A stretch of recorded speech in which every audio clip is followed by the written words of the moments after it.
तो नमस्कार दोस्तों, आप लोग का स्वागत है। आज की इस वीडियो में बात करने वाला हूँ बिहार इलेक्शन के रिजल्ट के बारे में। वीडियो के शुरुआत में ही एक बात मैं साफ कर देना चाहता हूँ, इस वीडियो में मैं किसी पार्टी की जीत या हार की चर्चा नहीं करने वाला। इस वीडियो में बात करने वाला हूँ बिहार की वर्तमान स्थिति और उससे जुड़े वास्तविक मुद्दों के बारे। तो यहाँ पर मैं अपनी वीडियो की शुरुआत करना चाहूंगा एक उदाहरण के माध्यम से। इस बार के बिहार इलेक्शन में एक छोटी सी पार्टी थी, जल स्वराज पार्टी। जी हाँ, वही प्रशांत किशोर की पार्टी, जिसने यह दावा किया था कि वह जाति, धर्म, वर्ग से बाहर निकलकर बिहार की वास्तविक मुद्दों जैसे बेरोजगारी, स्कूल पलायन, शिक्षा, विद्यालयों में शिक्षकों की कमी, वास्तविक शराबबंदी, किसानों की परेशानियां, इन सब मुद्दों पे अपना चुनाव लड़ेंगे। लेकिन इन मुद्दों पर चुनाव लड़ने के बाद जब चुनाव के नतीजे आते हैं तो यह पार्टी एक भी सीट पाने में असमर्थ थी। जी हाँ, 0 सीट। और जबकि इस पार्टी ने उनके मुद्दों पर चुनाव लड़ा था। और अब यहाँ पर सवाल यह उठता है कि एक ऐसी पार्टी जिसने बिहार के वास्तविक मुद्दों को उठाया, फिर भी जनता ने उसे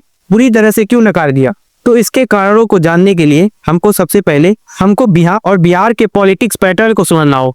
बात करते हैं पहले फैक्टर। तो बिहार में वोट देने का जो सबसे पहला फैक्टर होता है कास्ट। बिहार के चुनाव में जातिवाद बिल्कुल चरम सीमा पे होता है।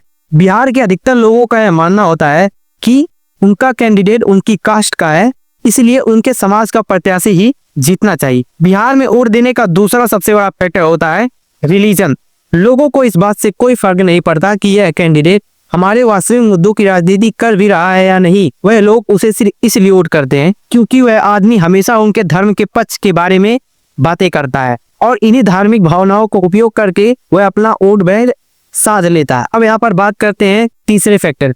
बिहार में कुछ लोगों का एक स्पेसिफिक पार्टी से इमोशनल कनेक्ट होता है। उनके लिए कैंडिडेट कोई मायने नहीं रखता, मायने रखती है तो सिर्फ पार्टी।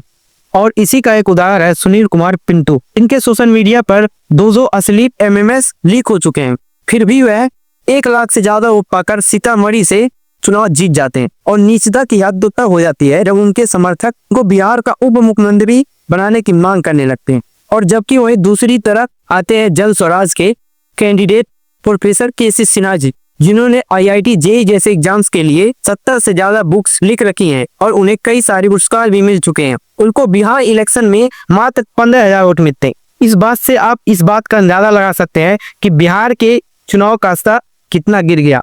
तो अब मैं यहाँ पर बात करने वाला हूँ बिहार के वोटर से जुड़ी सबसे बड़ी प्रॉब्लम्स की। बिहार के लोग बोलते हैं कि बिहार पिछड़ा और गरीब है, शिक्षा स्वास्थ्य की हालत खराब है, रोजगार नहीं है, सड़कें नहीं है, विद्यालय नहीं है, और तो और बाढ़ के पानी की सुचारू रूप से व्यवस्था नहीं है। लेकिन जिस तरह से जन स्वराज जैसी पार्टी, जिसने इनके वास्तविक मुद्दों पर चुनाव लड़ा और जनता ने इनको जिस तरह से बुरी तरह से नकारा, इससे यह साबित होता है यहाँ के वोटर्स वोट देते समय सोचते हैं कि अपने कास्ट वाले को वोट दें। और इसका नतीजा क्या होता है कि उनके जो वास्तविक समस्याएं थी वह कभी हल हो ही नहीं पाती और ना ही नेताओं द्वारा उसको मुद्दा समझा जाता है। और बाद में जनता को फिर से वही बेरोजगारी, पलायन, विद्यालय एवं शिक्षकों की कमी, डॉक्टर, इंफ्रास्ट्रक्चर की कमी खलने लगती है और फिर पूरा का पूरा दोष सरकार के मत्थे मर दिया जाता है। पर असलियत तो यह है कि वोटर्स ने वोट का सही इस्तेमाल करते ही नहीं है। आप एक बार खुद न्यूट्रल होकर सोचिए कि क्या यह बात सच में चिंताजनक नहीं है कि अगर कोई पार्टी काम, शिक्षा, स्वास्थ्य, रोजगार, पलायन जैसे मुद्दों पर वोट मांगता है और अपना चुनाव लड़ता है तो लोग उनकी बातें सुनते तो हैं पर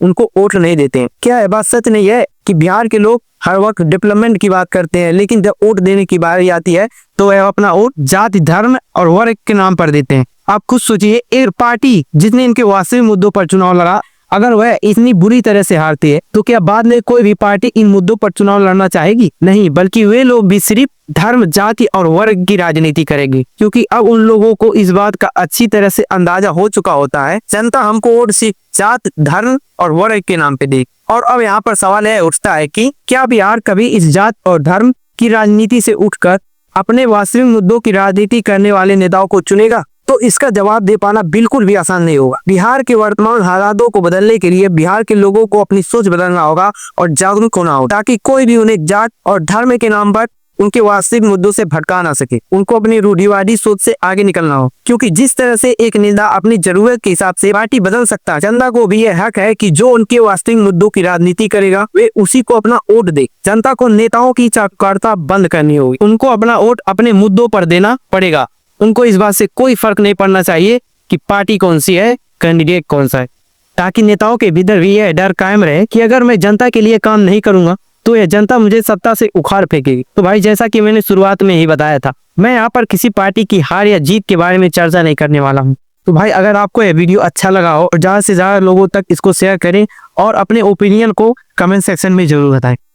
धन्यवाद।